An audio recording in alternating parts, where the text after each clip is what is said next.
points, and Limerick doing all the footballing really. So Cork's lack of intensity very questionable here. They're allowing Limerick a lot of Limerick haven't lost a kick out, and they're allowing them a lot of possession around midfield, very much on top Limerick, but they've kicked 7 wides, and they should be 3 or 4, maybe even further ahead.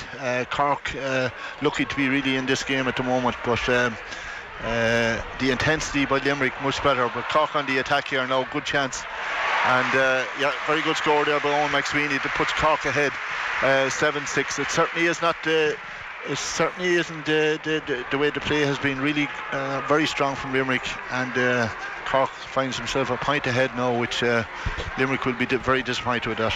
Okay, so wake-up call required for Cork. Yeah, look, only for Stephen Sherlock. Stephen has been very influential on frees. Brilliant to see dead ball free way out here on the sideline, nearly 50 metres out, and stroked it effortlessly over the bar. Brilliant to see. It was a fantastic score. But Stephen has been the class act really. But big, massive influences from 3 subs there from the Limerick team. Robbie Burke, who's causing all sorts of problems for Cork up front. Also Gordon Brown and Padraig De Bruin. There have been 3 subs that have been started the game, didn't start against Kerry, but certainly very influential. That's a brilliant score here again, as we talked there, from outstanding player there from for Limerick, Cian Sheehan, kicked a great left foot kick right over the bar. So look, sides level here, all to play for, but Cork need to really up it. Their intensity is not at the level that is required. So all to play for. Very good. Larry Tompkins and Porky Queeve, thanks for the time being fast approaching half-time in that game. The Sunday Papers on Off the Ball. Now we're going to go through the Sunday Papers. So I'll start with the headlines. As you might imagine, events at the Aviva Stadium taking precedence on all the front pages. Sunday Independent first of all, and it's a brilliant shot of Obafemi and Jason Malumbi jumping on him after that brilliant Obafemi strike to make it 3-0. Kenny's kids come of age, and did feel a bit like that, it must be said, yesterday at the Aviva Stadium. Obafemi and Parrot Shine in win that eases pressure on boss. Daniel McDonald there on the front page of the Sunday Independent. Similar picture on the front page of the Sunday Times. 3 and easy is the headline. It's a picture of Obafemi celebrating his goal. And then alongside that, Liverpool tried to get Núñez fee reduced. This is Darwin Núñez, who Liverpool are on the cusp of signing. Benfica want 70 million sterling plus add-ons. Liverpool want to get that price down somewhat. But the general sense from Paul Joyce and Duncan Castles writing this piece is that the deal will be done one way or another, just a case of for how much. Sun Sport, they think it's all Oba, and it's a shot of Obafemi about to pull the trigger and make it 3-0. Michael Obafemi starred on his full Ireland debut to help the boys in green end their winless run in the Nations League, writes Neil O'Riordan. Above that, a drive to survive, and it's a picture of relieved Pádraig O'Hora and Jordan Flynn from Mayo, who came back really with only about 5-10 minutes to go against Kildare. They were behind for most of that game at Croke Park yesterday. We have Sunday Mirror Sport then, Panic Oba. So Obafemi celebrating the main picture. Michael and co lift the gloom. And then we have the Sunday World, Obafame. Obafemi again to the fore here. Michael hits a screamer as Ireland have Aviva rocking. Ireland 3, Scotland 0. And the Mail on Sunday, similar theme, same picture actually, Malumbi jumping up and Michael Obafemi. That's more like it is the headline. Kenny and Ireland get back on track with thumping win over hapless Scots, and they were poor, it must be said. Very happy to say we have Bernard Jackman here in studio. Bernard, you're very welcome. Thank you. And Tommy Conlon is there, not there? Not there. Okay, we'll get Tommy Conlon with us very shortly. So just a few technical difficulties. Republic of Ireland coverage everywhere. That's on all the back pages. Generally the same theme, relieved manager and a good Irish performance, and boosted I think by the fact that a lot of the young guns shined, which is always in any sport real cause for enthusiasm and celebration going forward. Yeah, you'd have to hope this is a turning point for him. He's obviously had a tough time. It's taken a long time to get that big win, particularly at home. So there seemed to be a great buzz in the stadium. Everyone enjoyed it, and obviously now it's a case of building on that. But yeah, it's been a long wait for him. I felt sorry for him. We do with Stephen Kenny seem to lurch from crisis to everything's okay, and even 2 games into this 4-game stretch, it was back to crisis again. So this just puts a bit of coolant on the conversation, which was beginning to bubble up again, I would say, around Stephen Kenny. Look, the problem is that there's a lot of doubters, particularly in the punditry, and they haven't had enough good results or good performances, despite some positives to quell that. So I think they probably need to make sure that they double down on this and finish properly. But it could be the turning point for him. And look, he deserves. I hate to see a manager under as much pressure as he's been. So Eamon Sweeney, for instance, page 2 of the Sunday Independent, he talks about Kenny remains the right man as the headline, about just this lurching from one extreme to the other. So he said there was the 8-match unbeaten run which earned him a contract extension, but 2 poor displays against Armenia and Ukraine last week saw opportunist attempts to imply his job should be on the line again. Some of them came from pundits, Richard Dunn and Gary Breen being prime examples, who've never hidden their disdain for everything Kenny stands for. I think that's unfair. I don't think Dunn and Breen have disdain for everything Kenny stands for.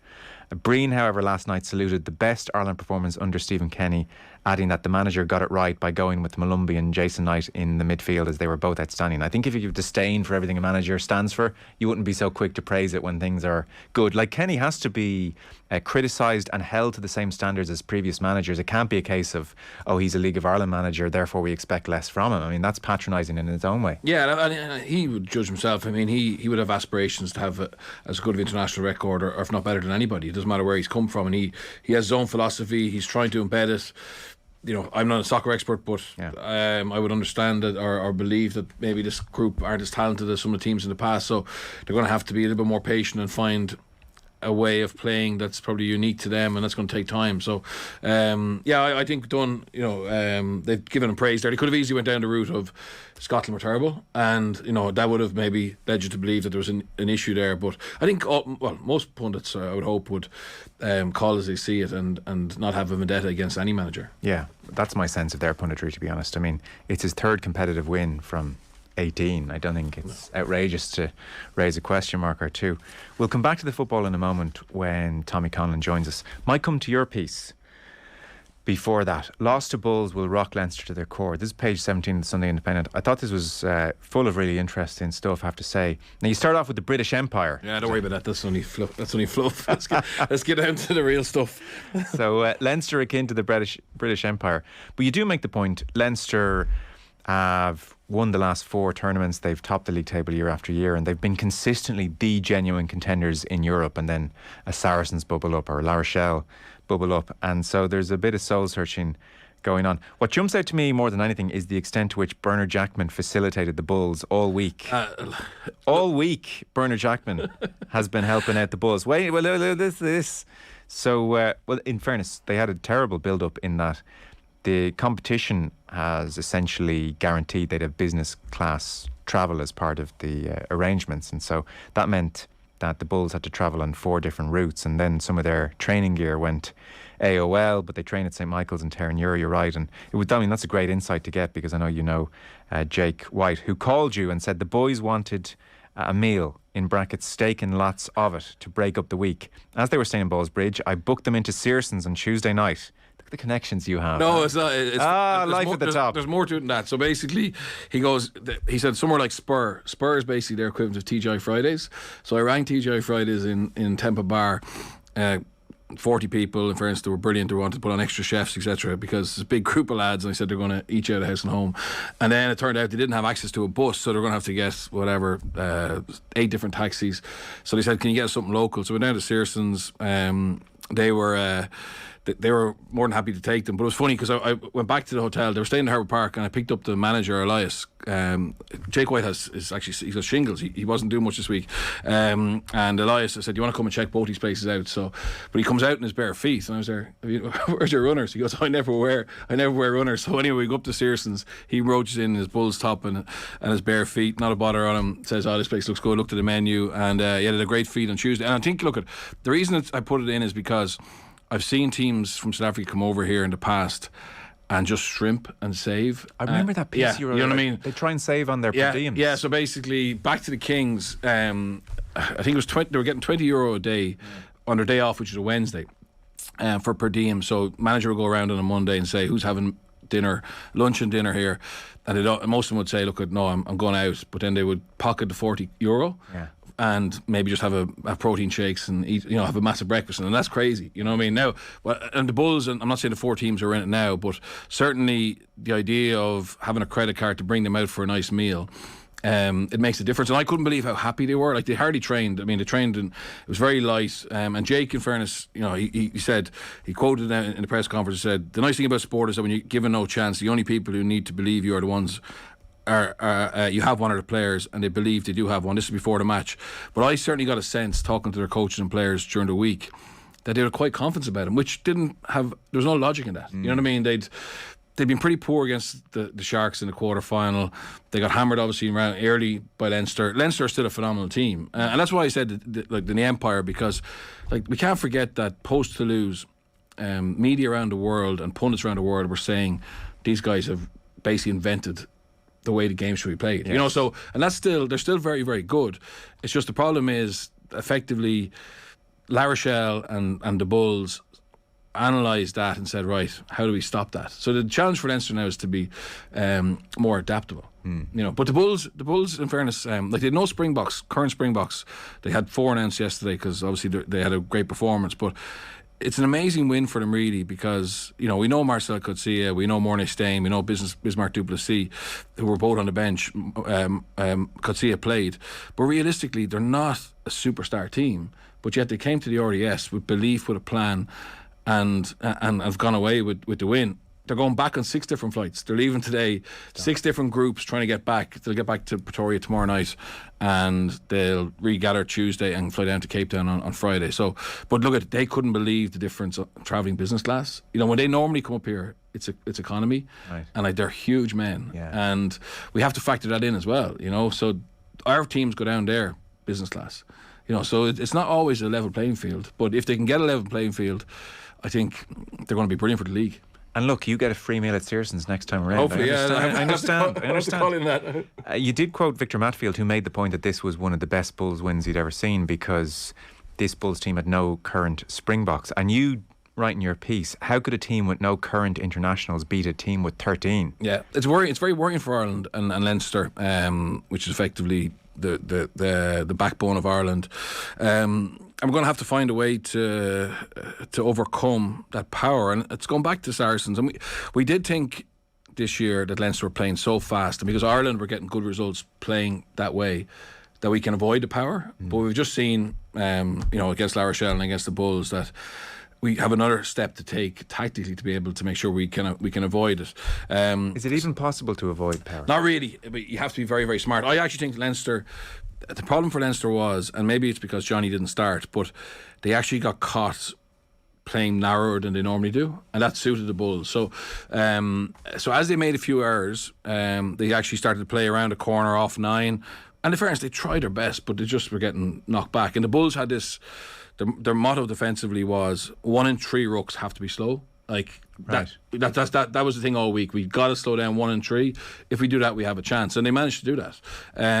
But I think looking at Leinster, and the thing that worries me is they've played 60 players this year, and for some reason they haven't had trust in their bench, and I think that's cost them. It cost them in, like, I saw Joe McCarthy come on in the 76th minute against La Rochelle in the final, and like Ross Maloney and James Ryan were out in their feet, because like it'd been an incredibly tough game, and Rog had brought on his 5 impact forwards and left Skelton on, and I know Joe McCarthy's a player for the future, but in Europe he's played 5 minutes against Toulouse, 4 minutes against Leicester, and I think it was 4 minutes against La Rochelle.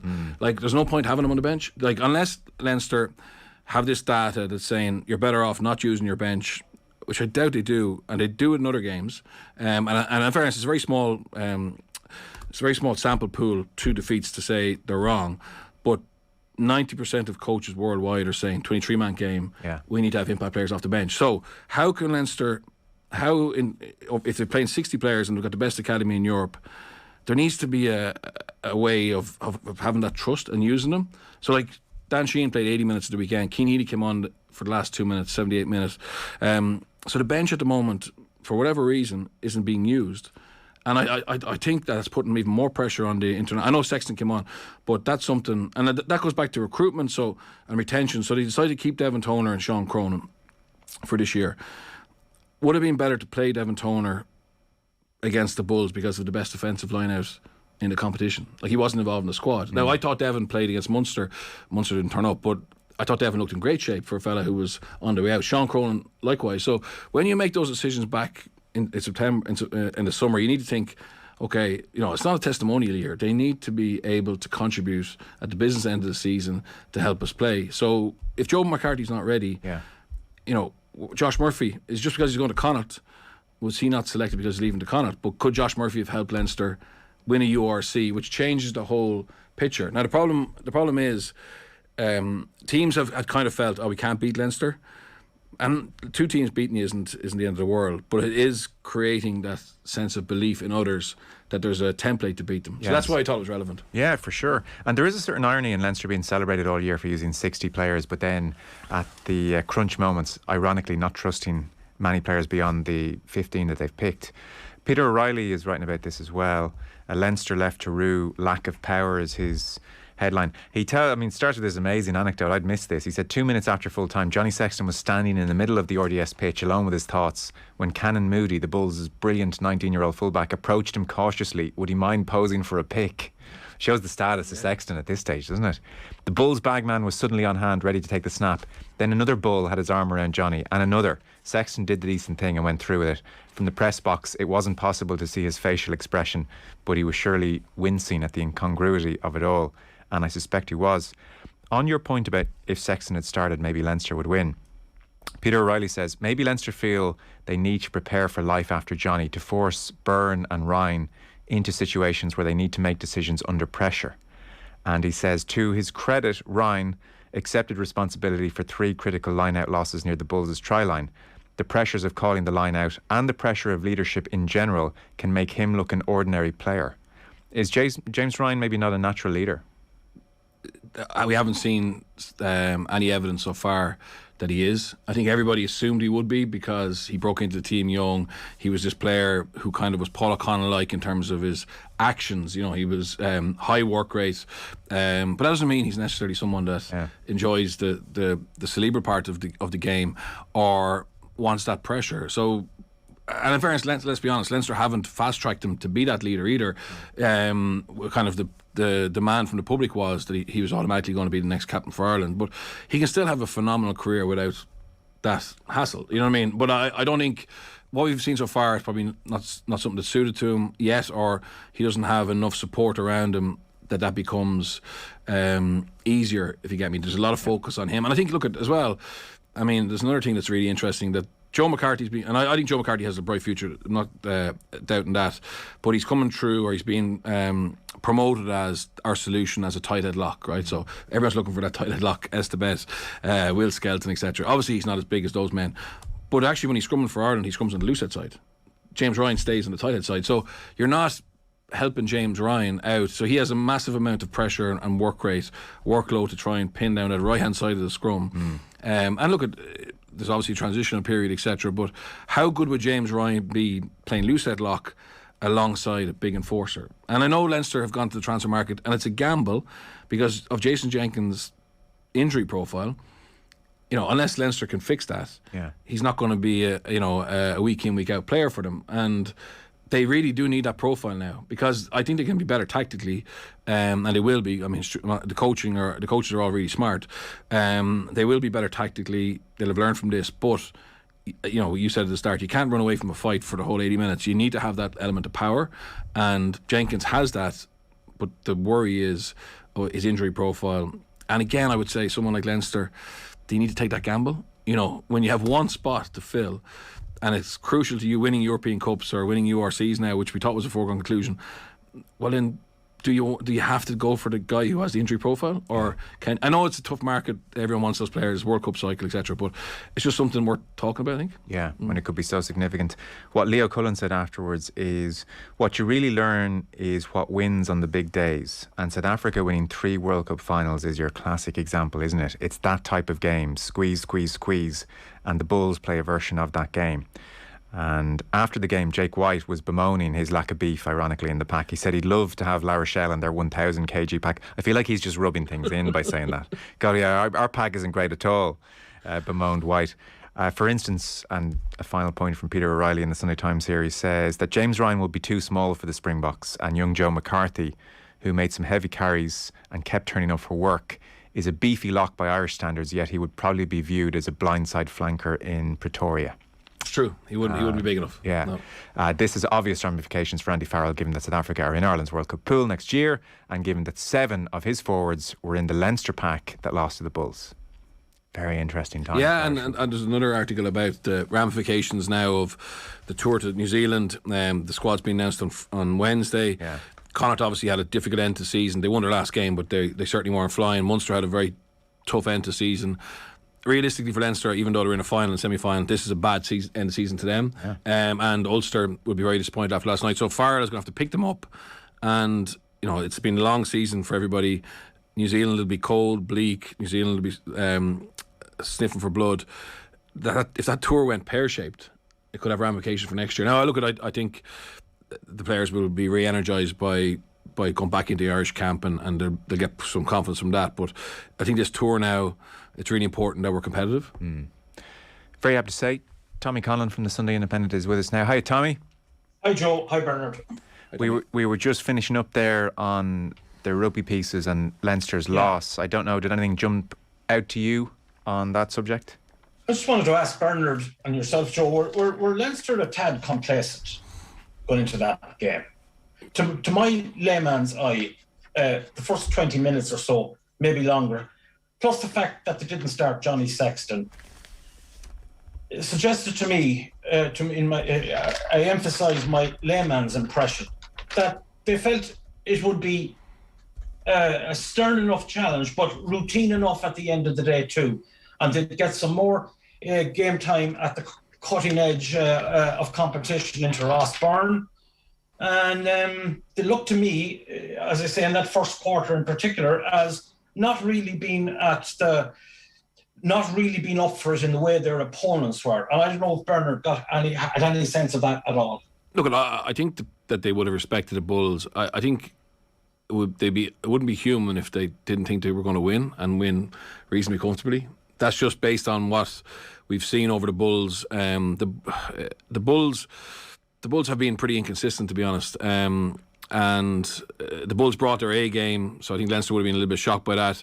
I think from a selection point of view, there's no doubt Sexton. I've no doubt if Sexton started, they would have won, which, it's easy now to say it. But if Leinster get through that game and Ross Byrne learns from it and improves, everyone says Leo Cullen's a genius or Stuart Lancaster's a genius because they've managed to get to a final and haven't given Ross another opportunity. But the problem now is Ross is 27, 28. You know what I mean? Something very worrying about the extent to which Leinster and the national side are still reliant on this 37-year-old genius. Yeah, it's 37-year-old's the key word there, no? It's incredible. So bar Joey and Johnny, we haven't produced an obvious heir in whatever so long. Johnny 2009 he burst on the scene, so that is a worry. I think that potentially they're not complacency, but just actually not able to handle what the Bulls threw at them. I know the Bulls were absolutely delighted when Johnny wasn't playing. Yeah. You know what I mean? And then they also felt that they were under big pressure when he came on. But my point of view would be just win the trophy. Win the trophy. Show that you're dominant. Show you've learned from La Rochelle. Give your fans, give the lads leaving, the lads going to Connacht, the lads retiring, a proper send off. Like, it was a damn squid there. I mean, I felt sorry for Cronin and Toner because for the last 4 years, barring COVID, the McFaddens and stuff, everybody's got the proper send off. But it's also about winning silverware. Like, this team are the best funded team in the competition. Yeah. They're full of talent. There's good culture, all that stuff. But this year they've nothing to show for it. So it's a very disappointing season. It really is. Yeah. Because there when Leo Cullen has that quote in Peter O'Reilly's piece about what you learn about is what tends to win on the big days. Yeah, but we look at some of those South African World Cup wins. I'm not questioning Leo, but like they won the last one in Japan. But previous to that, they're going back into the last, over the last 20 years. So we've known what wins Test matches for a long time. You know what I mean? So it's not a surprise, or we shouldn't be learning about it now in 2022. But that's what jumped out to me. I mean, look at it's difficult after a match. You would have been disappointed. He's absolutely 100% right. Jake White's philosophy wins rugby matches, particularly at knockout stages. Is it the best way? Do the fans want to see it week in, week out? No. Probably not. Do we have the tools in terms of our DNA and our gene pool to play that way? Probably not. I mean, Joe Schmidt played a style of rugby similar to that, and it worked for a while. You know what I mean? So we've known that was a template to win. But what are Leinster going to do? Are they going to copy that, or are they going to double down on kind of what they've been doing for the last? I presume they can't copy it. No, they can't. So that's why they're not doing it. So this pours a huge amount of coolant on the expectations ahead of the World Cup next year. We can play fantastic rugby, vibrant rugby. We could even maybe go against New Zealand, who won't have the same emphasis as South Africa on bulk. But at a certain point in the World Cup, if we come up against a certain size opposition who want to play a certain pressure rugby, we haven't found a way around that yet. No, realistically, it's probably France, South Africa, and England. If England are properly clued in and Eddie gets them all back together, they're the three teams who you would fear would have the power to put a squeeze on us. New Zealand, no. New Zealand, it's not that they lack power, but they play quite similar to we do. And then you're wondering, is your skill set good enough to trouble them? But yeah, it is a worry. But look, it's not over. Like, we have a year to get it right. But and maybe you're better off. I mean, the argument would be, are Leinster better off having lost yesterday or on Friday night? No Irish team being in the final, for everybody to realise that the landscape has changed. But because let's be honest, the URCs they've won over the last 4 years has left everybody going, we're not far away. Sure. We'll take a very short break. We're back with Bernard Jackman and Tommy Conlon in just 1 sec.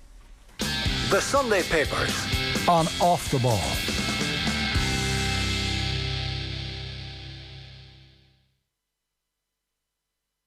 The Home Show. On the Home Show podcast this week, we're going futuristic. News Talk's tech correspondent Jess Kelly joins me to chat about smart gadgets for the kitchen. We're getting inspired to embrace summer with recommendations on displaying flowers. We're going to look at favourite buildings or public spaces ahead of judges selecting the Public Choice Award Building of the Year. And Denise O'Connor from Optimise will be telling us how to design or redesign a staircase. The Home Show with Sinead Ryan. Listen to the podcast now at newstalk.com and on the Newstalk app.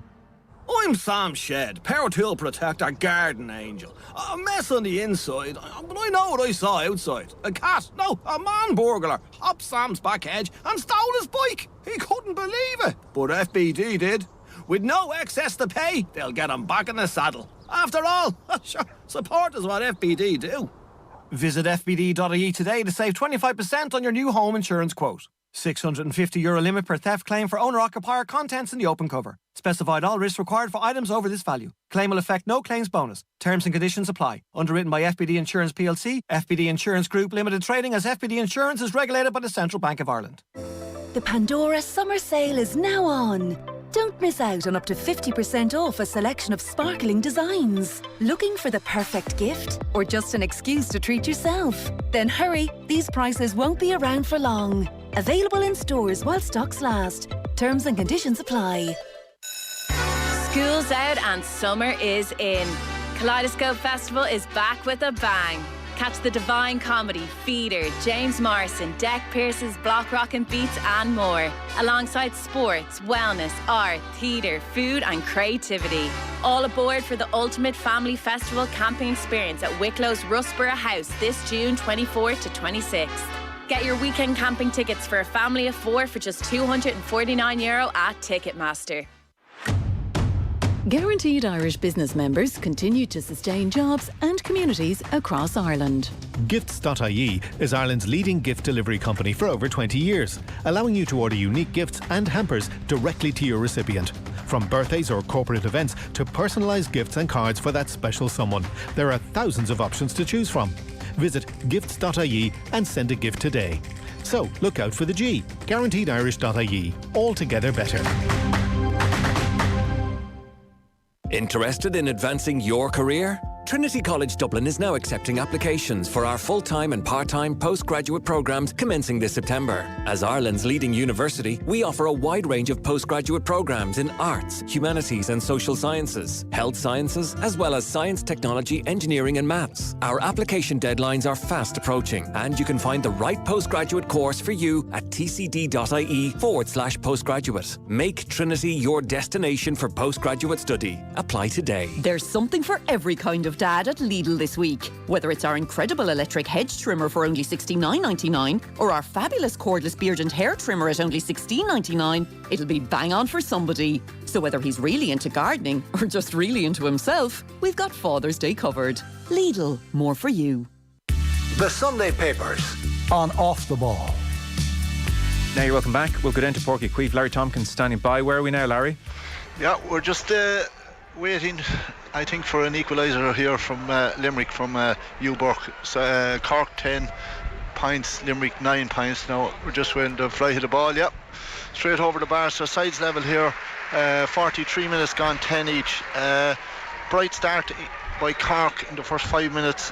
Sherlock again, God forbid if anything happens to him. He's been just magnificent there today on both frees and plays. So he's contributed 7 points on the Cork total. Equally, Uburk has done it. Really brought Limerick back into the game in the last few minutes with a couple of great scores. Cork on the attack here now, looking dangerous. Mike Sweeney, as he put Cork ahead again. Yeah, he's great score there from Cork from Mike Sweeney. So 11-10 is the stance. But look, it's nip and tuck. There's very little between the sides. Cork showing a little bit more intensity in the second half. The breeze seems to have died down from the first half, so it's probably favouring Cork a bit more, because Limerick were playing against a very strong breeze in the first half, but it seems to be after dying down now, so advantage to Cork. But look, this game could go either way. Certainly a goal would be a huge score, but Limerick on the attack here now. But as I said, it's very close. Limerick's kick out, they haven't lost a kick out all day. Cork not pushing up at all, allowing easy possession, and Limerick attacking from deep, and guys like Cian Sheehan and Ian Corbett very influential, cutting through, and Limerick on the attack there, but it's just been intercepted. But look, all to play for here, and wouldn't be surprised if this game ends in a draw, and we could be in for a long evening. Okay, Larry, thanks for the time being. So we're just under half an hour to go there at Porky Queeve. Larry Tompkins watching Cork against Limerick. Tommy Conlon and Bernard Jackman with us here in the Sunday Paper Review. Tommy, before you managed to come on, we were just touching on the Irish performance at the Aviva Stadium briefly there. So, for instance, Neil O'Riordan writes, forget XG, Ireland now deal in the currency of unexpected goals. And there was something wonderfully unexpected about the quality of goals 2 and 3. We're not used to seeing that kind of quality, and most of the papers are remarking on the fact that you have to go back to 1997 and David Conley and Mark Kennedy to the last time we had two players 21 or under to score in a competitive game. Shane McGrath, the Mail on Sunday, he made changes, they worked. It's a simple game really. Better again, they worked in a way that was entirely faithful to Stephen Kenny's view on how the game should be played. And he said, inside a Bright Aviva Stadium, the vast majority of those present absolutely loved it. They love what Kenny's trying to do too, and the importance of keeping the supporters committed is vital. It sounds basic, but international sports teams rely heavily on public support, and certainly after the wobble of the past week, Tommy, I think Stephen Kenny has the general support once again. Yes, Joe, the old saying was one leap our hero is free, and with one bound our hero is free, and Stephen has escaped the dare I say the tightening noose that seemed to be fitted, getting ready for him, that was being fitted for him last week. You had various veteran football journals talking about muttering about alarms inside FAI HQ, various directors, and unnamed, of course, and he was in a corner. His back was to the wall after Armenia and Ukraine, and so yes, as we all know, yesterday he badly needed a result, and a 1-0 would have done. with a scruffy goal or a set piece goal or any kind of a goal, and it turned out far better than that. And he can breathe freely again, and I'm glad, because irrespective of Armenia and Ukraine, I did feel, and maybe without being fully able to, it's more of a sense than an actual, than one can offer sort of empirical evidence, but a sense that there is something happening here with this manager and these players, despite the miserable evidence of the performances against Armenia and Ukraine. And yesterday, his young lads came to his rescue. But it was even mention of the crowd, Joe. It was even conspicuous, I felt, before we got the first goal, that there was a huge, tremendous atmosphere there. Nearly 50,000 people there. And there was no sense at all from the crowd and from the buoyancy and how loud and vocal they were, that there was no sense that of the aforementioned dark mutterings going on in FAI HQ about his position and that. And then we get the first goal, and then young Michael Obafemi turns into Dennis Bergkamp for a moment with that delightful little flop shot over the top to Parrott for the second goal, and then Obafemi's scorcher from outside the box, and suddenly it's party time, and I'm glad, because I think even objectively we can say that the Irish players, despite all their limitations, are as honest as the day is long, hugely committed, and they got a break yesterday, and personally I was glad to see it. Tommy, spare thought for the Scots. You picked out Gary Keown in the Mail on Sunday. And it is lovely sometimes to get the Scottish view, as it's labelled here on page 76. Yeah, and the Mail on Sunday again. I had my highlight pen out, and I've written at the top of that piece, ouch, exclamation mark. Because Gary, I'm not familiar with his work generally, but he's, I tell you what, he took out the old hatchet there yesterday evening, and he settled a few scores with the Scottish manager, Steve Clarke, and it's a good old-fashioned rant, I believe is what we call it in journalism, Joe. And well, it reads like he wrote this in about 4 minutes. He just started typing and went for it. So he just says a disgrace, an absolute disgrace of a performance, the kind of cowardly, disjointed shambles that lands many managers the sack, and most certainly leaves Steve Clarke's long-term future as national coach open to deep searching questions. Clarke, of course, doesn't always like questions when they don't suit him. He was snippy as snippy can be during the week when he was criticised after the Ukraine fallout. And then on Wednesday, he says, after an unspectacular win against an atrocious Armenia, only 3 of his players turned up in the mix zone for interviews with reporters afterwards. Word came down, it was on the manager's say-so. Seems he was in a huff over someone or something then too. Still, says Gary Keown, at least 3 guys did turn up to perform those media duties. It was 3 more than turned up on the pitch in that living nightmare at the Aviva Stadium in Dublin yesterday. It's hard to believe the team could be any worse than they were against Ukraine 10 days ago. But by Jove, they didn't half show that life as a Scotland follower is nothing if not unpredictable. He goes on at one point to say, by the way, my God, what a disaster it was. I mean, it's important in sports writing never to have perspective, really, I suppose, if you're going to go after these kind of things. My God, what a disaster it was yesterday against an Ireland team best described as a who's that of international football. That's what we are from the outside. I mean, and he's even willfully ignorant. So, at one point he talks about the second goal and he says, Troy Parrott, of MK Dons fame, allowed to run off Tony Ralston. These kind of things. And he says Craig Gordon somehow looked like a guy about to turn 40 all of a sudden. He called Ireland spectacularly limited as well. So in a sense, Tommy, he sharpened his pen and he just kept on going. He did. And what's more, it must be a pretty high quality sort of pen, Joe, because it didn't get any blunter the further he went. It was still cutting very sharply in the last piece of the article.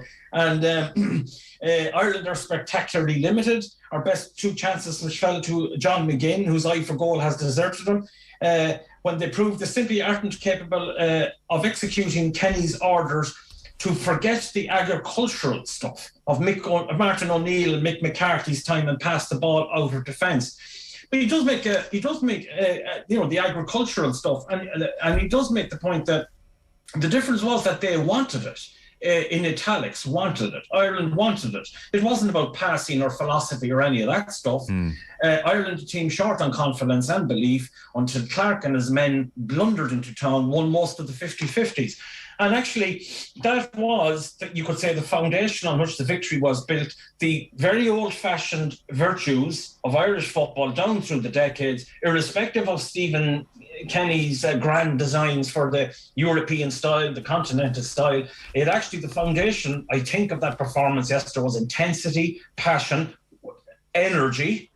The extra body in central midfield helped as well.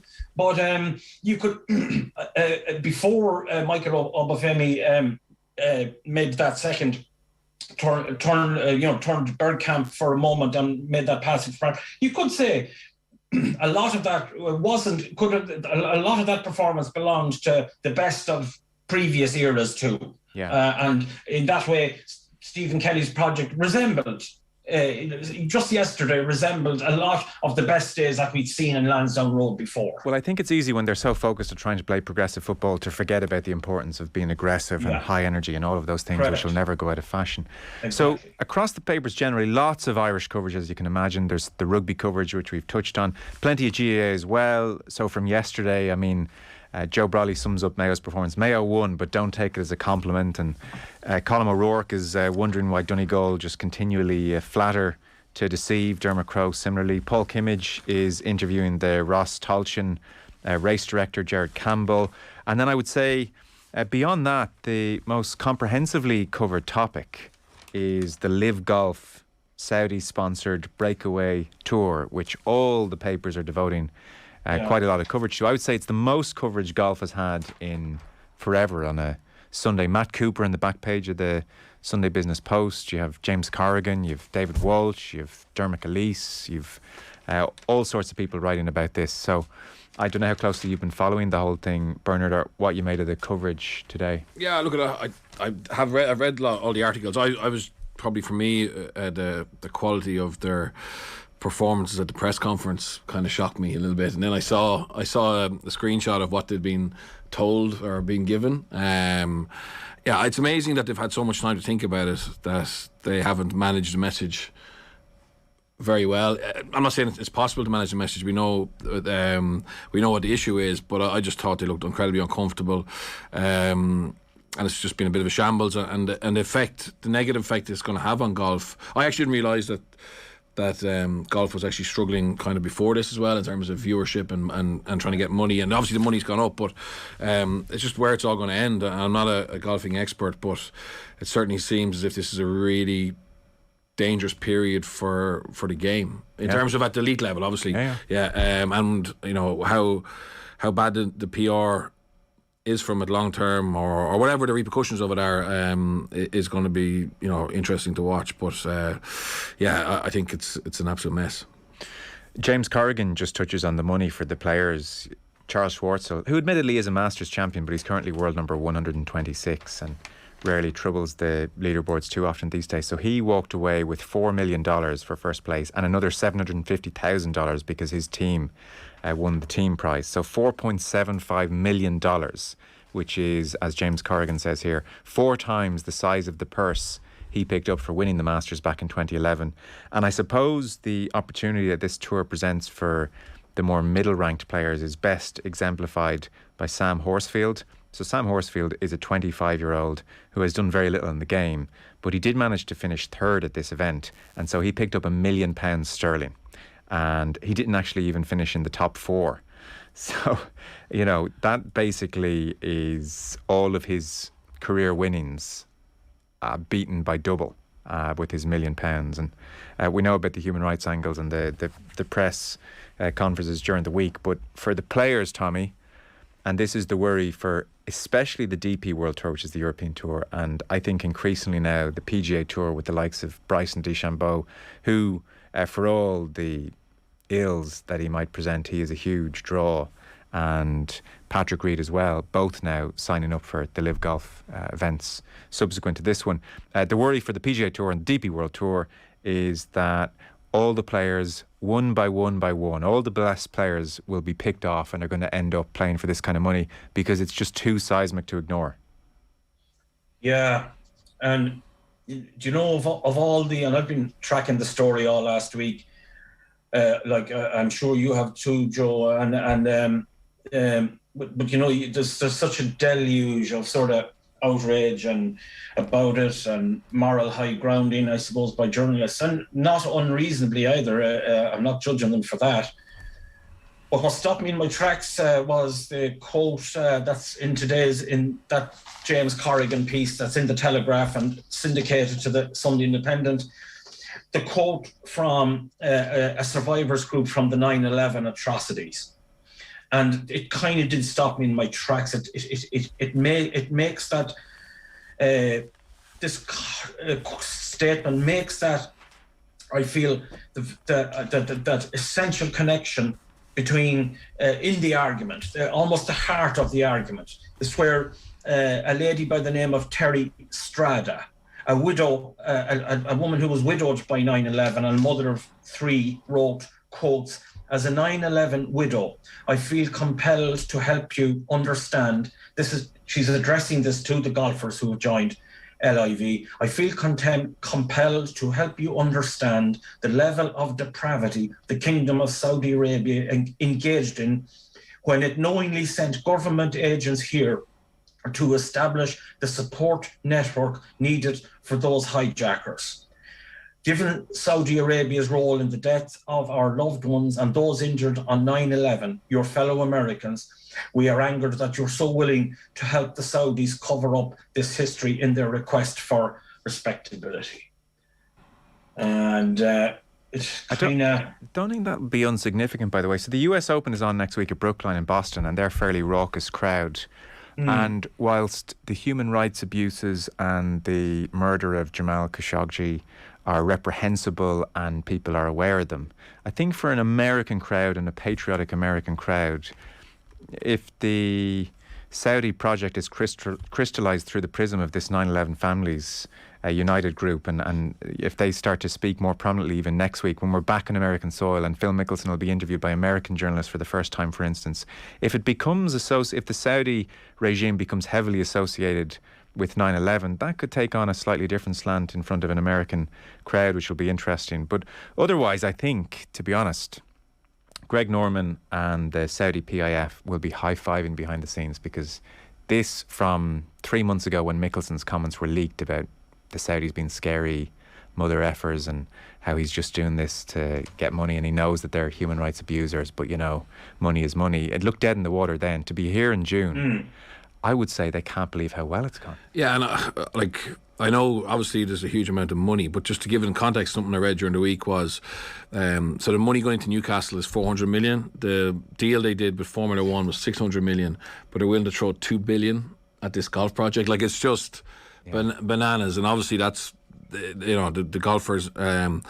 That's what's getting them to toe the line with it. But it's absolutely phenomenal. But and you said it looks like it's like is the outburst or outcry about it going to grow, or is it just going to die off? Die off. It's going to die off. Oh, yeah. Well, the likes of Rob Harris and Dan Rowan, who were asking those questions in London this week, they're not going to be at it next year because it's been done. Yeah. It'll totally die off. It'll be normalised. That's the whole point. And actually, I mean, it's interesting. So Dave Walsh is talking about it, and he makes the not unreasonable point. You know, Rory McIlroy came out during the week, and in fairness, McIlroy's been fairly strong on this from the beginning and said he never liked where the money had come from. And he had a quote this week which was much celebrated, where he said that generally if you do anything just for money, it doesn't work out that well.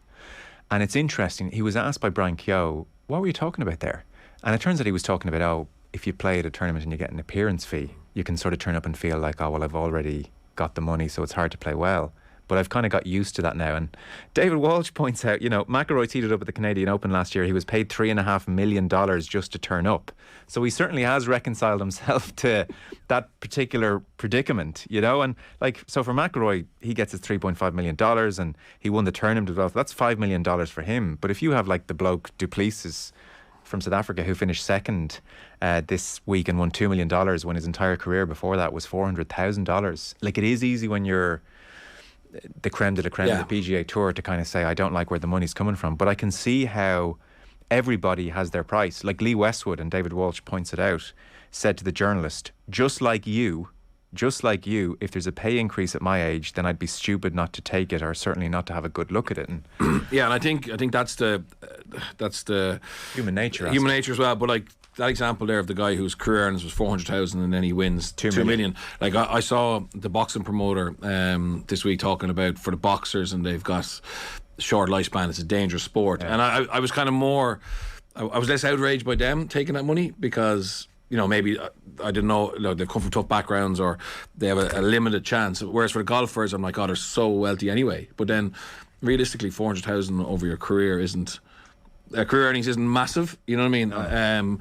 But yeah, it's as you said, I think they've probably got to the peak of the storm and come out the other side, and maybe in 2 years' time, no one will be talking about it. Well, I think all the majors, the Masters in particular, I mean, that could be a pinch point. But increasingly, as the names like DeChambeau and former champions like Mickelson and Dustin Johnson now pitch up on the Live Golf Tour, suddenly the 4 majors, if they're being cynical, and let's be honest, everyone is, they'll be saying, suddenly our 4 events are the only 4 events in the whole year where the best players play each other. Our events just got bigger. There's more wattage around them. There's more interest in them. Yeah. So I think it's inconceivable that the Masters would not invite these big name players on Live Golf. And, you know, if that happens, and if like Graham McDowell has already been like most bloodied first over the wall with his interviews this week, I think the second wave who go over to Live Golf in the next 12 months will be considerable. And then, you know, Rory's line is that he wants to play against the best players. Yeah. He might be there in 2 years on the PGA Tour press conference and realising all the best players are playing on Live Golf, Tommy. Just on that point on the Masters, Joe and Bernard, Rick Broadbent in the Sunday Times throws an interesting potential spanner in the works here. He says Rick Broadbent says the biggest problem for Live Golf is the majors. If the Masters, which is supportive of the PGA Tour, decides to bar Live Golf players, that could be the game changer. I think that's becoming a bigger if by the minute. Do you? There's too many big names over on the Live Golf now. The Masters ultimately is supportive of the PGA Tour, but the Masters do not want to have a competition without the best players, because what is it then? Right. You know, if you were the chairman at Augusta, Tommy, a role I think you could do very well, I'm sure. Indeed. If several more big names go, akin to like Phil Mickelson, beloved. You've got Dustin Johnson there, champion just 2 years ago. Bryson DeChambeau now going. Let's throw in 2 or 3 more of the world's top 10, and you're hosting the Masters, and the other 3 majors are letting everybody in. Are you going to suddenly allow the Masters become the 4th best of the 4 majors? But Joe, is not the Masters Augusta National Golf Club? Are they not famously a sovereign and independent in all matters pertaining to their beloved tournament and indeed golf course? Mm-hmm. And they have historically done whatever they wanted to do and barred whoever they wanted to bar and called the shots in every conceivable way. Yeah. And even allowing for the point you make about losing some of they want the best players in the world there. Might they be idiosyncratic enough and arrogant enough and sort of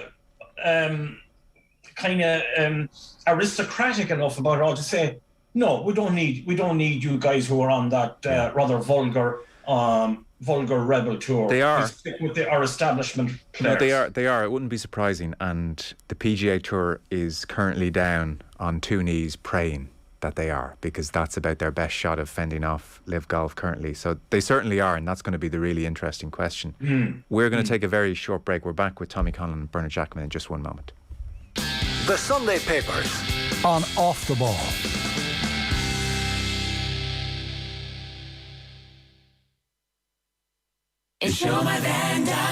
Hi, I'm Ken Doherty. For all van drivers and business owners, InsureMyVan.ie is Ireland's low-cost van and commercial insurance specialist. For high-quality van and all commercial insurances, call InsureMyVan.ie. City Financial Marketing Group Limited, trading as InsureMyVan.ie, is regulated by the Central Bank of Ireland.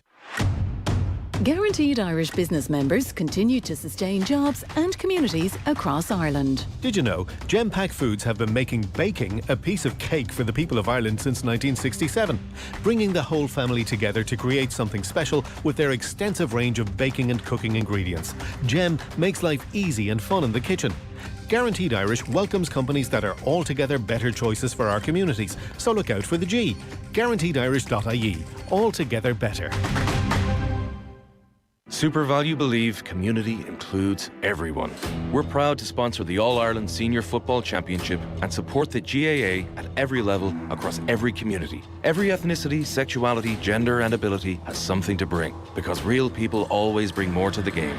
SuperValu, sponsors of the All-Ireland Senior Football Championship.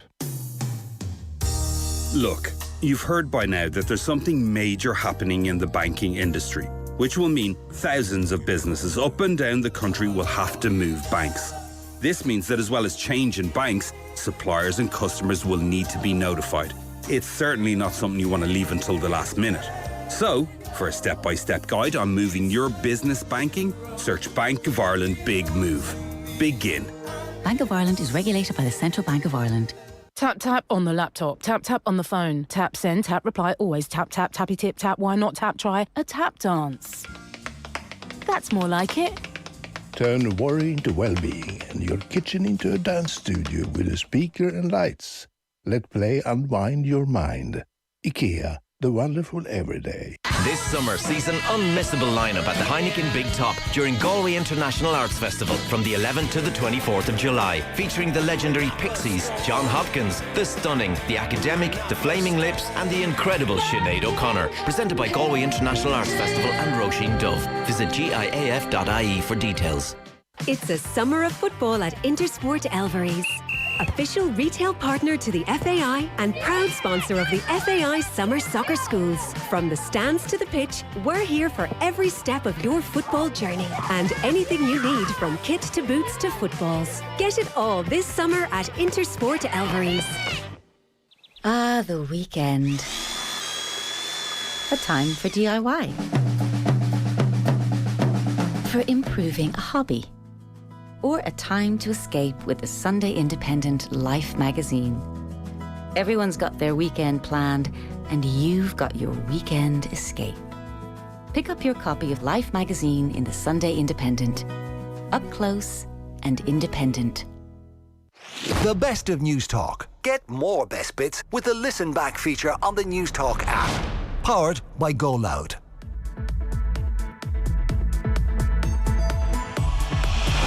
On 106 to 108 FM, on the News Talk app, powered by Go Loud and Smart Speaker. This is News Talk. Good afternoon, I'm Lindsay Dolan. Sinn Féin's Mary Lou MacDonald says the British government will undoubtedly break international law by altering the Northern Ireland Protocol. Conservative ministers are due to present more details tomorrow, with media reports suggesting it'll scrap all customs checks. Deputy MacDonald says the EU is willing to discuss and rectify issues at the negotiation table, but the UK has shown no interest. There are mechanisms through which that can happen. There is a willing ear, there is a willingness to engage by the European Commission, but the British government has refused to engage, has not been constructive, has sought a destructive path and is now proposing to introduce legislation that will undoubtedly breach international law. Social media companies may have to label posts about elections and referenda that are amplified by bots. The Electoral Reform Bill proposes new powers to prevent manipulative or inauthentic behaviours online. Takedown and correction notices could also be issued to protect Ireland's democratic processes. Junior Minister for Electoral Reform Malcolm Noonan says strengthening the Electoral Commission would protect voting integrity. Platforms would be required to report possible disinformation, misinformation or, say, manipulative or inauthentic behaviour in the online sphere to the Commission in the lead up to an electoral event or a referendum period. So I think it's an important element that would add an added level of robustness. And we look at what's happening in other jurisdictions, that in Ireland we're fortunate in the sense that we have a very good electoral system. Hundreds of parents will be given baby bundles from the government when they bring their newborn children home from hospital this winter. It's part of a pilot scheme being rolled out at the Rotunda Hospital in Dublin and University Hospital in Waterford. The bundles with nappies, bibs and books were promised by the programme for government but delayed by the COVID pandemic. Fine Gael Deputy Neil Richmond has been urging the government to get the scheme moving. I'm delighted that the pilot scheme for the baby boxes finally come into place. Obviously, COVID has delayed its introduction, but this was a key promise in the programme for government. They're an amazing support for new parents of every age and background, and we've seen how successful they've been in Scotland, Finland, Germany and many other continental countries. Finally, Gardaí are seeking the public's help in their search for a teenager missing from Athboy in County Meath since Friday. 17-year-old Blaine Houghton, who's 6 foot and slim with blonde hair, is thought to be in the Longford town area. Gardaí are concerned for his welfare. Anyone with information is asked to contact them. It's 2 minutes past 3. News Talk weather. Thanks to Ryanair. Eat, sleep, beach, repeat. Grab a Ryanair low fare this summer. Breezy with bright spells and some scattered blustery showers around. Drier this evening as showers become isolated. Highs of 14 to 18 degrees. Now you're up to date on News Talk. The Sunday Papers on Off the Ball. Now you're welcome back. We're just going to check in at Porky Queeve. Larry Tompkins is watching the closing stages of Cork against Limerick. Cork seem to have wrestled control of the tie, Larry.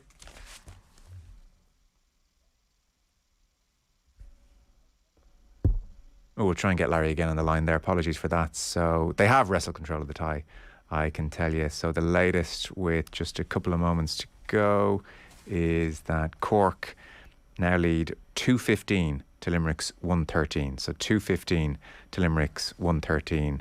And you would think that's Cork through to the quarterfinals of the All-Ireland Series. We're here going through the papers with Tommy Conlon and Bernard Jackman. There's a text in just on the live golf point, Tommy. Does everyone not have their price, journalists included? I suspect they do, Tommy. Broadcasters included, journalists included. It's very easy to sit there and ask the questions, but was anyone to sit down and contemplate turning down life-changing money, I suspect they would find their price point very easily. Yeah, I mean, I think everyone should hold their hands up and admit that point. But I'm not persuaded by this argument of hypocrisy, that can be made against someone like Rory McIlroy, or indeed some of the journals protesting about the matter, or indeed, point to the government's doing deals with the Saudi Arabian arms dealers and all like that. If that allegation or accusation, it can be levelled at almost everyone, almost all the time.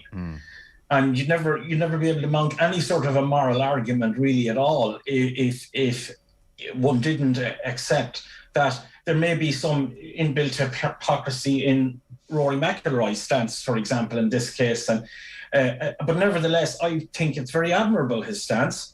And and I don't think the argument of hypocrisy or double standards negates his argument.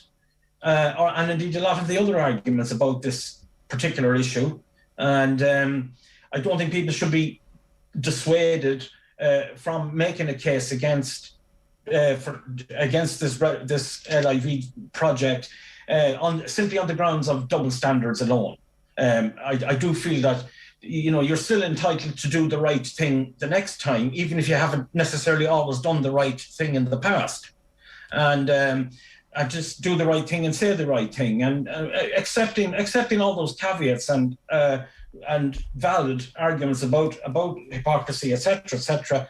I think McIlroy has done well and spoken well, and I applaud him for it. By the way, Dave Walter was making the point that he thought that the shotgun start destroys the integrity of the golf course. They do a shotgun start at this live golf event, and he pointed out it'd be bizarre to start an Amen corner at Augusta. Certainly for the majors, fair enough, but actually from a TV experience, I think mainstream golf or legacy golf tours, whatever we want to call the PGA Tour and the DP World Tour, they could learn a lot about the TV production here, because it was better, that shotgun start, where suddenly all the players are on the course at the same time for 4.5 hours, and it means there's far more golf to watch, whereas a standard PGA Tour event of a Thursday or Friday, you tune in and It's the field stretched across 10 hours, and the leaderboard is full of guys who've posted their score in the morning, and there's lots of cuts to scenery and leaderboards and filler, and it's a much slower, thinner experience. So that might be something which is about to change on the PGA Tour and DP World Tour on the back of the Live Golf experiment. Sorry, Joe, on a technical matter, did it require them to have many, many more cameras on the course? It probably did, yeah.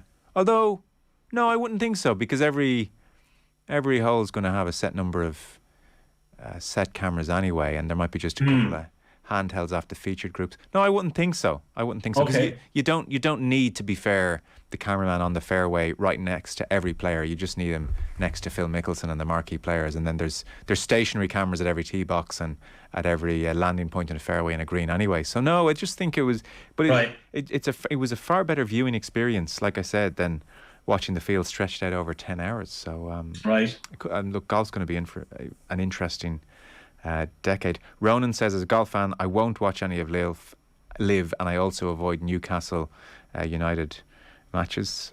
It's a very admirable stance. The Saudis will not be worried, unfortunately, but it's a very admirable stance, Ronan.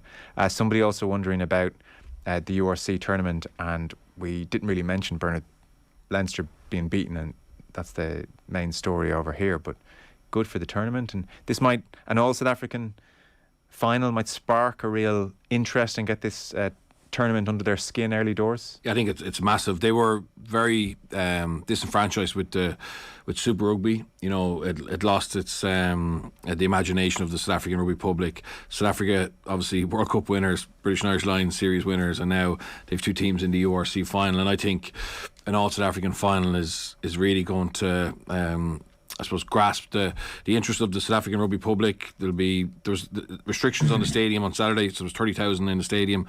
The atmosphere was electric for the Stormers Ulster.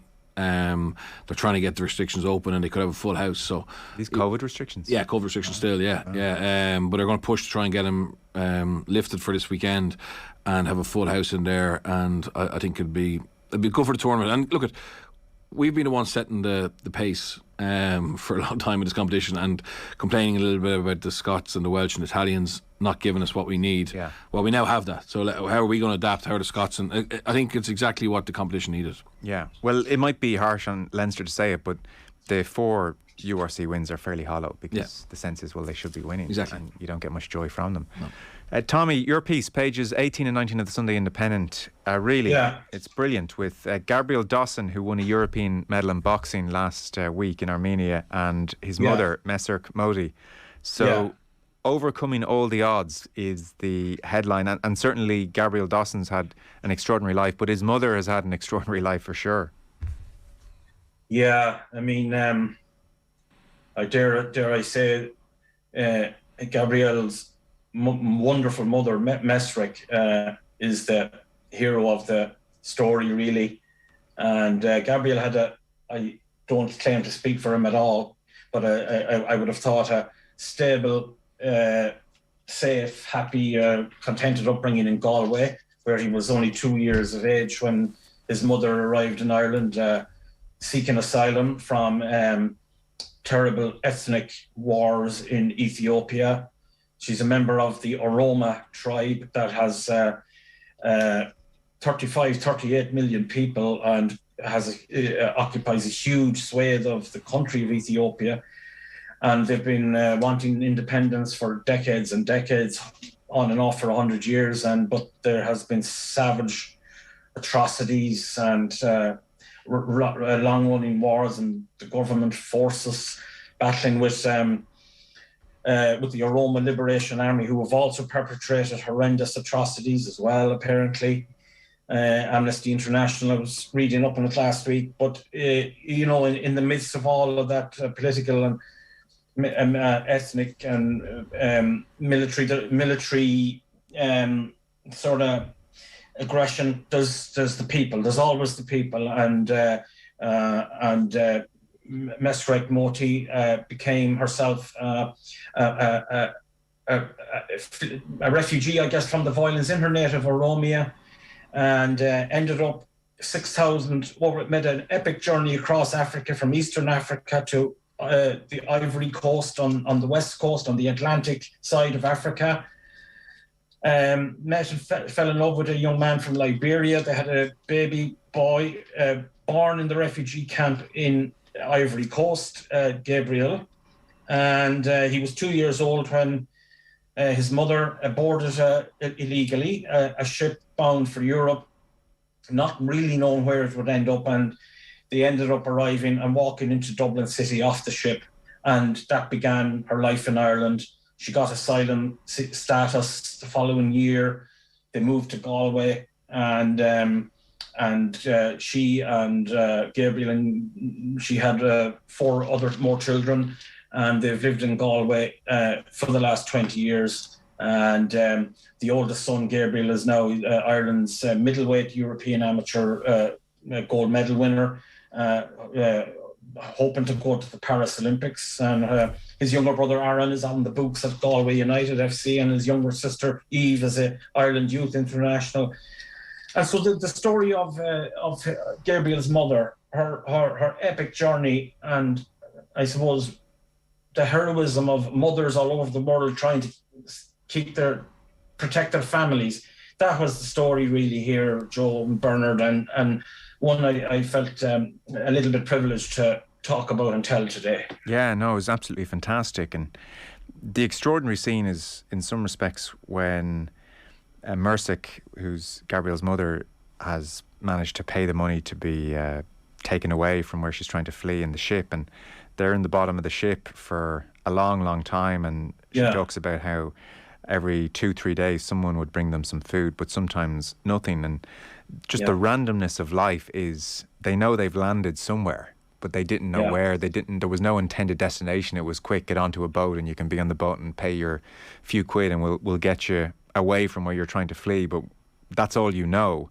And just this extraordinary scene where she emerges from the boat with her newborn son, a baby, and she doesn't know where she is. And this is in 2002, and it's, well, you're in Dublin, and she sees an African man and asks him, I guess, where am I and what should I do here? And well, he tells her there's an African market in the city centre. All the black people, they meet there. So she goes to the market, and then there's an internet shop, and someone gives her the address for where she can present herself and declare as an asylum seeker, and she's put in a reception centre in Dublin, and on it goes from there. But just the randomness of life, you know, we all spend so much time trying to craft our futures, and here's somebody with a newborn baby getting a boat, and well, you'll emerge somewhere in a few months' time, and best of luck. And it's I guess maybe it's symbolic of a million other stories like that. And it was a happy kind of ending to it too, insofar as she tells the story of she's in the asylum seekers reception centre in Kildare, and she and her husband or her partner are invited to a children's birthday party in Galway, and they get the train to Galway, and she steps off the train in Galway, comes out of the train station, there's Ayr Square in front of her with the green grass, the lovely, and Ayr Square is always lovely, and she saw the green grass and people who looked happy, and the sun was shining, and she just had this epiphany, Galway will be my home. I thought that was there was a degree of false advertising on Ayr Square's part that it was sunny, I thought. Gabriel did joke that was the only day it wasn't raining when the mother arrived in Galway. And funny enough, the very next day, they're still in Galway. They stayed overnight after the children's party, and the next day then she gets a phone call from her solicitor saying that she has been, by the Department of Justice has granted her asylum status, official asylum status, so she can stay in Ireland and build a life there, and they don't go back to Dublin or Kildare or anything. They say, we're going to stay in Galway, and this is where we're going to build a life. And the 5 Dawsons, Gabriel being the oldest, they've all grown up in Galway and gone into the education system and the sporting infrastructure and making their contribution to, I guess, Irish life. And it's been very tough for her. You wouldn't want to dress it up as a Hollywood thing. 20 years in Ireland, knowing no one, not knowing how the system works, no networks of friends, family, not speaking the language, struggling to survive financially, all of that. It's been a tough, arduous struggle, but a wonderful woman. And Gabriel comes across as a great guy, and exceptionally talented sportsman. Yeah, no, you do make that point very well in the piece. Mazurka's been bringing them up as a single mother for the last 11 years. She found work as a kitchen porter, then in a cafe, now in a community centre. It's been a long, hard struggle to make her way in a society that she didn't know without a network of family and friends. And I don't doubt that has been extraordinarily tough. The other thing, Bernard, which jumps out is that for Gabriel, very difficult financially as he made his way through college, did okay in the Leaving Cert, went to Galway Technical Institute, then at Lone IT, where he's going to complete his final exams in August. But financially, to train in Abbottstown Tuesday to Friday quite often, he hasn't had much financial security. But his European title now means he should be in line for the top tier funding of €40,000. And he said that was a big discussion over in Armenia at the event the other week. Every time he said we were fighting, we were thinking 2 more fights, 1 more fight, we'll get the payday. Yeah, and hopefully now he's in line for the top tier funding of 40,000, which will effectively change his life. It sounds like he needs to maybe go up a weight to fit into a category for the Paris Olympics, but that European title is massive. And look, if he's anything like his mother, he'll fight all the way to the top. It's an incredible story.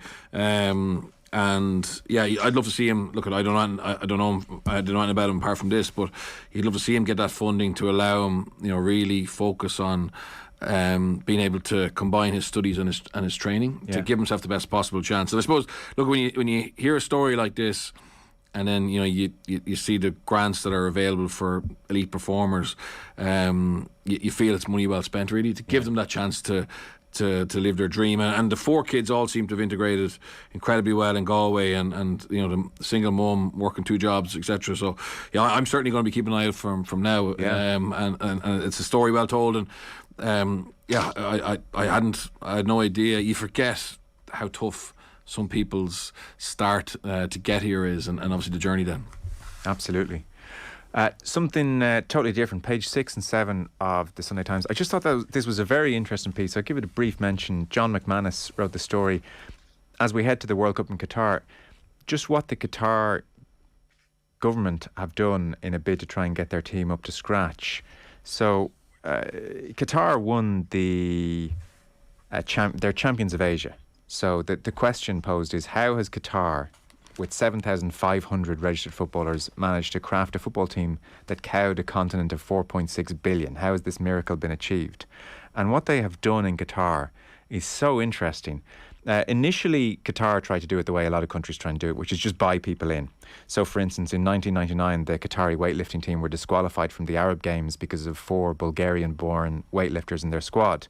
And in 2003, the Kenyan runner, Stephen Chirano, became a Qatari national, changed his name to Saif Saeed Sahin reportedly in exchange for a large lump of money, and ran the fastest ever steeplechase time in 2004. That record still stands. So in football, they tried to do the same thing. In the space of 1 week in 2004, Qatar tried to naturalise 3 Brazilian footballers. And apparently that move so infuriated FIFA back in 2004 that it prompted football's governing body to tighten eligibility requirements for all international footballers. So what do Qatar do? Well, they identify any young talent in the country, and it's a small country, so there isn't a huge amount, but any young talent is brought to the Aspire Dome in Doha, and the young charge is there. It's an air-conditioned dome. They train, they eat, they sleep football. It's a tailor-made educational schedule as well, and it's under the watchful eye of some of the world's best coaches. So there's an academy in effect for those talented young players in the country.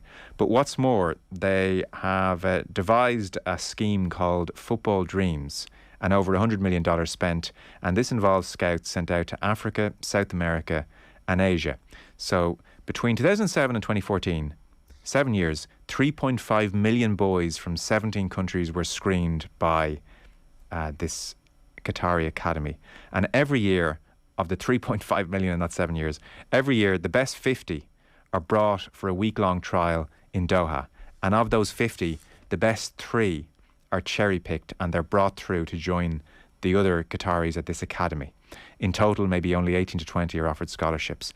So you take it, as late as December 2017, there was no sign of this bearing fruition. Qatar were 102nd in the world.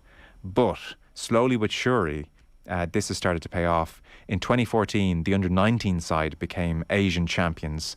And as things have gone on, a lot of these players have graduated to the first team. And just to add another layer of complication to it, because it is very interesting how the whole thing operates in Qatar, Of those 144 Qataris who went to Aspire, that's the name of the academy, most of them not Qatari citizens. So of the 23 players, for instance, that won the Asian Cup, that squad that won the Asian Cup, 17 of them were long-term residents of Qatar, but they were never given citizenship. And that includes their top goal scorer, for instance, who was born in Sudan. Because in a sense here, the Qatari government have strict laws which forbid citizenship by birth or naturalisation, except by decree of the Emir. So only a maximum of 50 foreigners can be naturalised each year. Strict citizenship laws are good for retaining benefits when you're a country of few nationals and lots of migrants. So you retain the benefits when you have a country of few nationals and lots of migrants. So in effect, if you give these Qatari players a mission passport, is what it's called, it allows them to travel competitions on behalf of Qatar, but domestically it confers few benefits. So you can travel and you can represent us, and we give you this thing called a mission passport, but domestically we don't have to give you the benefits of other citizens. And that is how Qatar have turned themselves into a very competitive football team without having to give citizenship to the players who represent them. I mean, there's something so ugly about the whole thing. Yeah, it's incredible. And it was obviously, the motivation was to have a team in the 2022 World Cup that didn't disgrace the country. That's what started, and they obviously put the plan together since 2005 and spent an incredible amount of money, searched the world and targeted, let's be honest, countries where maybe we're economic, they're struggling. But yeah, they're not. So this is the worry, is that the players who play for them at the World Cup, who have kind of committed to them, will have nothing afterwards. You know, they'll be able to, their visa could be rescinded. They've got no rights to stay there long term, which is it's not pleasant. And in fairness to John McManus, he has two pieces. I see he's written a book on this, but the other piece then is around how they try to control the PR message, and how most of the top PR companies in the world have agencies in Qatar, and how they kind of thought, look, you can just buy an interview with the Wall Street Journal, or you can totally kind of massage the message, but they found that they obviously haven't been able to do that, and how difficult it is to get them to understand the importance of positive PR, or they want to do it like sometimes, and then other times they don't want to do it. So yeah, in general, I think the two pieces from McManus are quite strong. Yeah. He finishes his piece by saying the concept of the mission passport shows that Qatar wants to have its cake and eat it. Just so grubby, Tommy, isn't it? And cynical, and just exemplifies where modern sport is in so many ways. Yeah, I mean, it seems even more extreme than what the old Eastern Bloc countries did under the communist regimes, notoriously East Germany and the USSR, Romania, where almost it was a form of state kidnapping of young talent, the best young talent, and being farmed and monitored and measured and analysed from childhood to see how they could bring honour to the glorious empire by becoming gymnasts or athletes or whatever. And but in this case, it seems even worse in the sort of this global search for talent and bringing them to this Aspire Dome, and you wonder, it almost sounds like some sort of form of open air captivity centre for them, and where they are processed and trained and monitored, and all for the glory of the country and the ruling family, and it's Orwellian in a way, and then the fact that they treat them with such brazen cynicism, as to say, we need you to do this particular job for us, but we're not going to give you we're not going to reward you with citizenship or really many human rights, civil rights, or anything like that.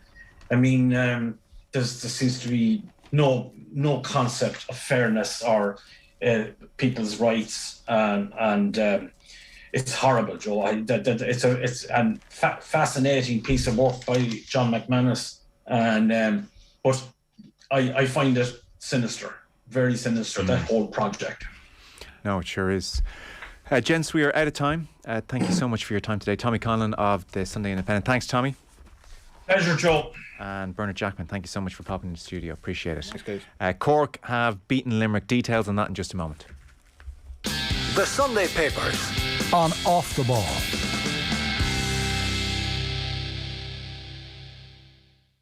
Have you ever wondered why we laugh? You don't know, it's just an observation. Or if you can really die of a broken heart? So try to sort of unwind. Join Professor Luke O'Neill on the Show Me the Science podcast as he tackles a different issue each week, from the serious to the silly, all explained through science. Science is just about watching something and observing something and then measuring it. New episodes available every Thursday on the News Talk app, powered by Go Loud.